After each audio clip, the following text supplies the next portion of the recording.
En 1999 Chávez llega al poder. En 2010 consuma el control absoluto de las Fuerzas Armadas, crea un universo de milicias y alcanza acuerdos multimillonarios con los rusos. A partir de Maduro llegan miles de asesores cubanos, surgen los temibles colectivos. En 2020 Guaidó intenta emplear mercenarios estadounidenses para acabar con el régimen de Maduro, y en 2021 la Fuerza Armada de Venezuela sufre una derrota ante las FARC en la batalla de Apure. ¿Cómo es posible que la democracia en Venezuela haya muerto? ¿Cómo es posible que las Fuerzas Armadas dominen la mayor parte de la economía? Y sobre todo, ¿son las Fuerzas Armadas de Venezuela un aparato eficaz respecto a lo que había antaño? ¿O realmente se han convertido en un ejército de papel? Pues todo eso lo vamos a conocer en este vídeo, así que ¡comencemos!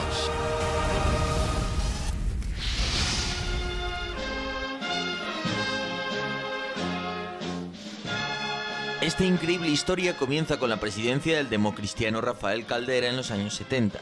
Durante su gobierno se lanzó la reforma clave de las Fuerzas Armadas mediante el Plan Andrés Bello, instaurado en 1971. Aquel plan incluía estudios universitarios para toda la oficialidad y además ponía el énfasis en el conocimiento de la política, la sociedad y la economía.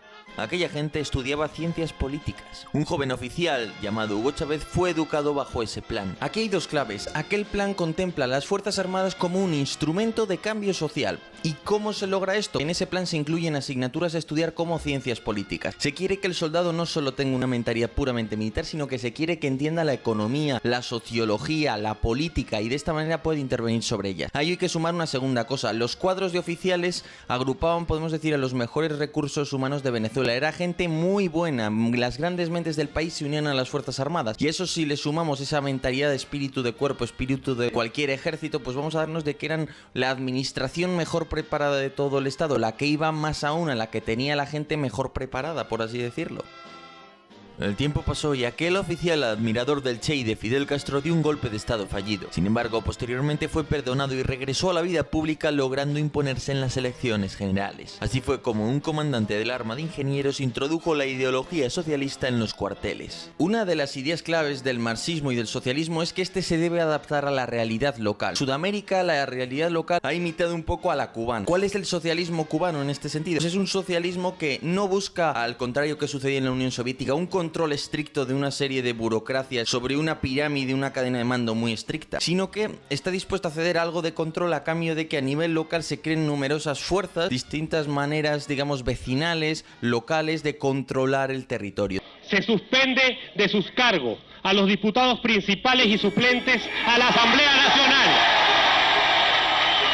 a los miembros del Poder Legislativo Nacional, el cual tendrá facultades constituyentes para la reforma general de la Constitución de 1999. Pero la obsesión de Chávez era una: proteger la revolución tanto de enemigos internos como de enemigos externos. Para eso el pueblo y las Fuerzas Armadas debían estar integradas en una cadena de mando unificada cívico-militar. Esta obsesión de Chávez se agudizó tras el fallido golpe de estado durante abril del 2002. Hugo Chávez solía decir: cada soldado un ciudadano, cada ciudadano un soldado. De ahí esa búsqueda de que el ejército y la sociedad sean una misma cosa. De ahí ese término tan empleado por Nicolás Maduro y por Hugo Chávez, lo cívico-militar. Esta expresión cívico-militar es algo que debes retener en tu mente durante el resto del vídeo.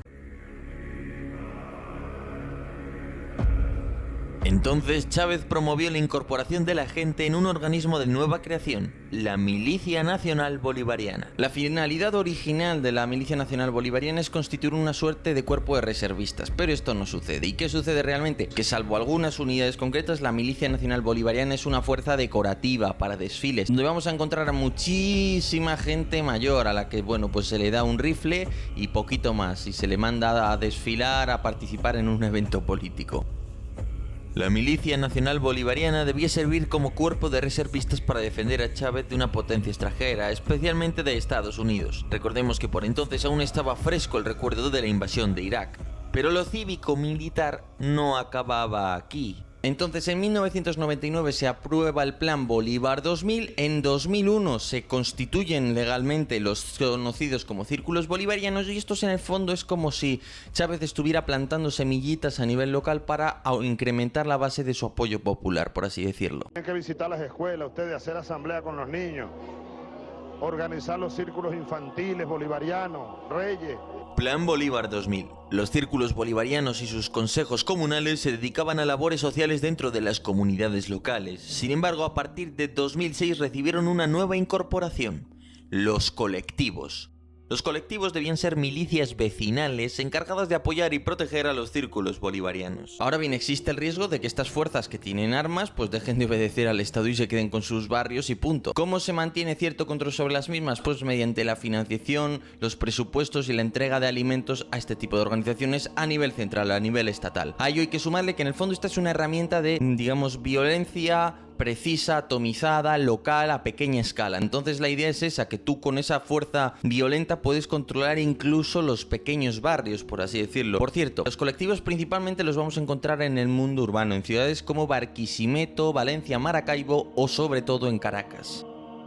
Personas como Freddy Bernal son fundamentales para controlar a los colectivos. Bernal fue alcalde de Caracas, es el director del Servicio Bolivariano de Inteligencia Nacional, el temido SEBIN, y es una de las figuras claves en el control de los colectivos. Bernal se encarga de distribuir recursos para los comités locales de abastecimiento y producción, o sea, se encarga de entregar la preciada comida. Una curiosidad es que para armar a la Milicia Nacional Bolivariana pues se compraron una cantidad absurda de fusiles de cerrojo Mosin Nagant, fusil ruso de principios del siglo XX, que bueno, tiene cierta eficacia realmente si se sabe usar, aunque obviamente se los suelen dar sin munición. Pero bueno, no deja de ser una curiosidad. Me pregunto si los adquirieron en Cuba o en Rusia.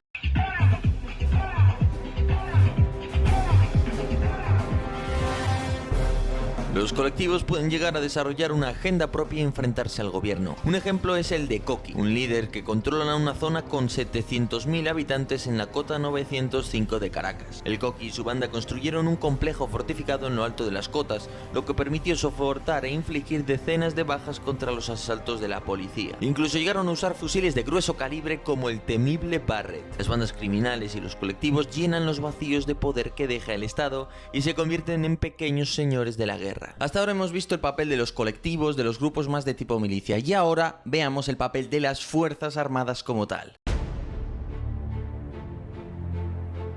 Lo primero es lo primero, sin dinero no hay ejército, pero ¿de dónde viene la financiación? En un comienzo el Estado bolivariano financiaba mediante impuestos y venta de petróleo el presupuesto de defensa. Sin embargo, la hecatombe económica y el dominio institucional de los militares han provocado que el dinero venga de otras fuentes. La financiación procede de múltiples partes. Cada jerarca, digamos, dentro de en torno a Maduro, pues controla una parte del Estado, algún aparato de seguridad capaz de ejercer la violencia. Para financiar esos aparatos también controlan una parte de la estructura económica del país, y ahí es donde entran, por ejemplo, la Compañía Anónima Venezolana de Industrias Militares, ¿no? CABIM, o por ejemplo el control del narcotráfico, el control de la explotación de los yacimientos mineros en el conocido como arco minero. Todo este tipo de cosas, el lavado de dinero a través de otros estados, ¿no? En esas relaciones con Turquía, con Irán. Las fuerzas aéreas son caras, tecnificadas y apenas proporcionan una sola utilidad política: el control del espacio aéreo. Por el contrario, los ejércitos terrestres y especialmente el arma de infantería son los más numerosos y los que deciden el destino de los golpes de Estado. Para controlar un país no hacen falta ni aviones ni buques de guerra, hacen falta fusiles y hombres que los empuñen. Es curioso que las fuerzas aéreas han sido pues fuerzas más tecnificadas, con una mentalidad quizás más moderna, y son las que tienden a dar los golpes de Estado. También cabe decir que la Armada, aunque normalmente no tiene tanto peso en los golpes de Estado, hay que decir que tiene a la infantería de marina, que esto en el fondo son tropas terrestres, y por tanto también puede llegar a tener cierto peso. De ahí que en la jefatura de Estado Mayor, en los ministerios de defensa de Venezuela, pues hayamos visto a personas de la Armada que han tenido un cierto peso, ¿no? Y por último, pues lo que hay que decir es que está muy claro: el ejército de tierra es la auténtica clave para controlar un país y por el tema de los golpes de Estado.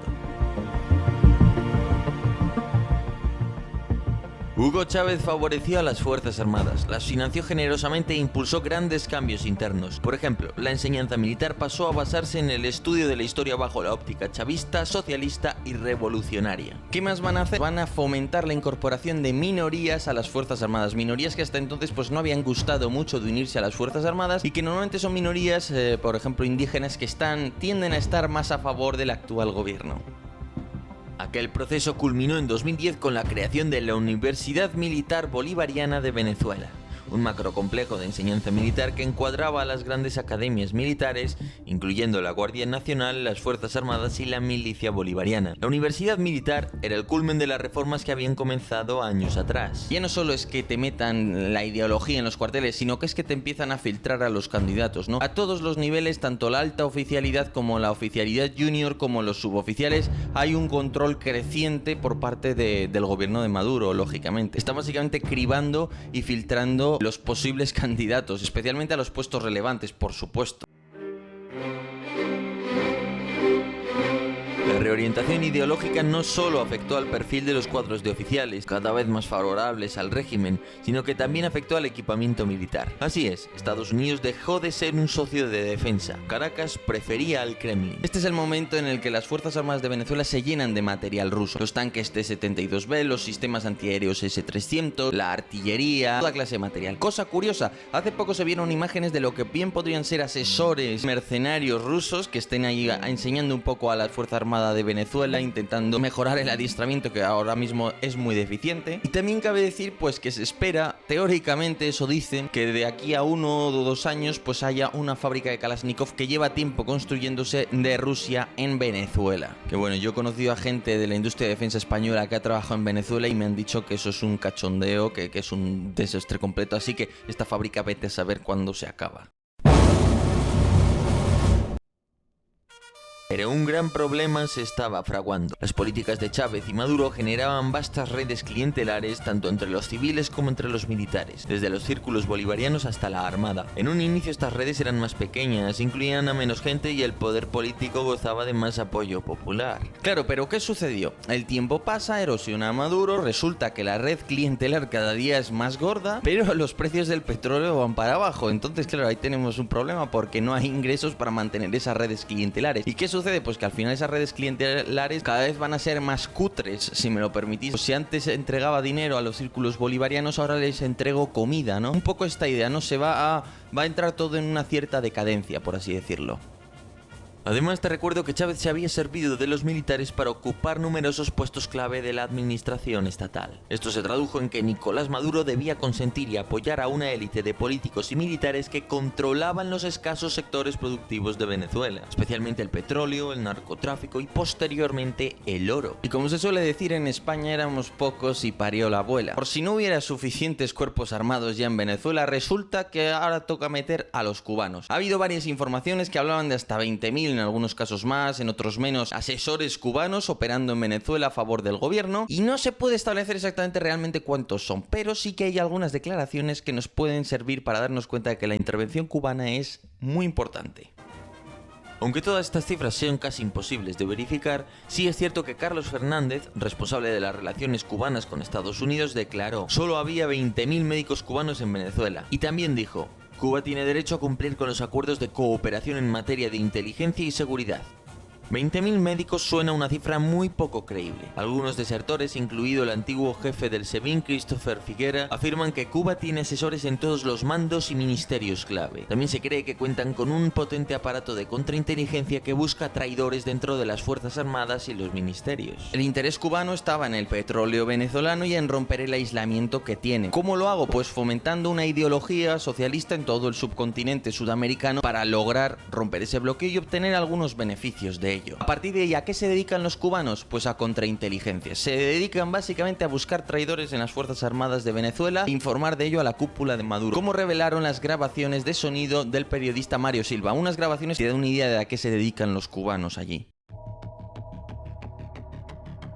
Entre Guardia Nacional, milicias, policía y Fuerzas Armadas, en Venezuela hay más de 7 cuerpos armados, y a ellos hay que sumarles la presencia de los cubanos. Todo esto nos indica que Chávez y Maduro han creado un juego de contrapesos que imposibilitan cualquier clase de golpe interno o rebelión. Que el gobierno de Maduro y de Chávez, en esa búsqueda de distintos aliados para contrapesar también la presencia de Washington, de Estados Unidos en el continente, pues se había aliado un poco con China y se había adquirido una deuda importante con el país. ¿Qué sucedió? Bueno, pues que por distintos motivos al final se ha acabado intentando intentando compensar esa deuda con adquisiciones en especie. En vez de pagar, pues adquiero, digamos, material militar. Por eso ahora vemos a la infantería de marina de Venezuela completamente equipada con material chino. Por eso vemos a las unidades aerotransportadas de Venezuela todo con material chino, ¿no? Por ejemplo, pensad en el ZBD-05 en su versión de exportación. Es un blindado anfibio que se puede utilizar para realizar desembarcos y que, bueno, en este caso la verdad es que son materiales interesantes que ha adquirido la infantería de marina venezolana.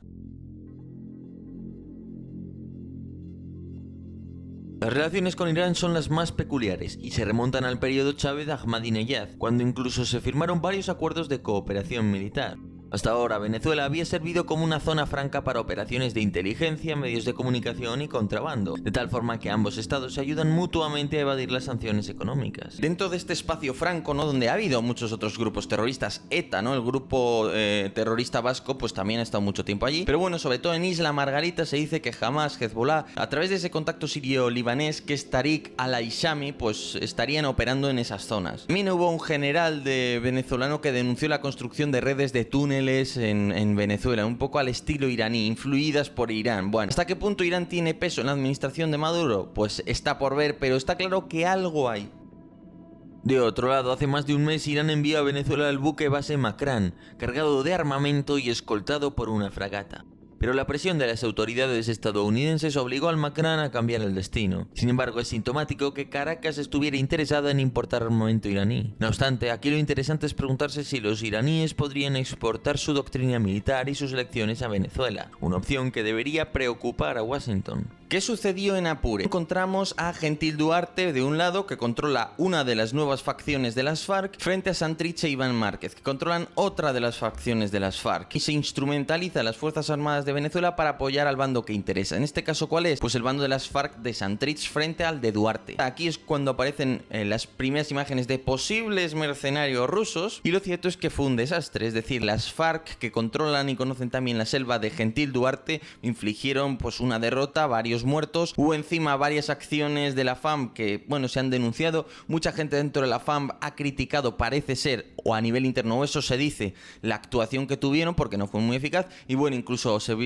acabaron viendo imágenes de algún blindado BTR-80 destruido, obviamente. Por último, pues cabría destacar ese a veces llamado golpe de falsa bandera, la Operación Gedeón, ¿no? Al parecer, Guaidó contrató una serie de mercenarios estadounidenses para intentar presionar al gobierno, lanzar una especie de ataque o tanteo, podríamos decir, en Venezuela, empezar a entrar con esas fuerzas medio mercenarias unidas a algunos soldados venezolanos que se hubieran levantado contra el régimen, y de esa manera pues tantear a Maduro, poder presionarle en las negociaciones y todo eso. ¿Qué pasó? Parece ser que esta gente, estos mercenarios estadounidenses, como buenos mercenarios, informaron de ello a Maduro y finalmente pues terminaron por desbaratarlo todo desde dentro, cobrando a cambio lógicamente un buen dinero y haciendo una operación de propaganda ante el público venezolano. Señores, eso ha sido todo. Da mucho que pensar cómo ha evolucionado Venezuela realmente. Las Fuerzas Armadas hoy día pues en general son un desastre, ¿no? Muchos de los equipamientos se adquirieron sin tener el ciclo de vida en mente, simplemente fue en buena medida una compra política.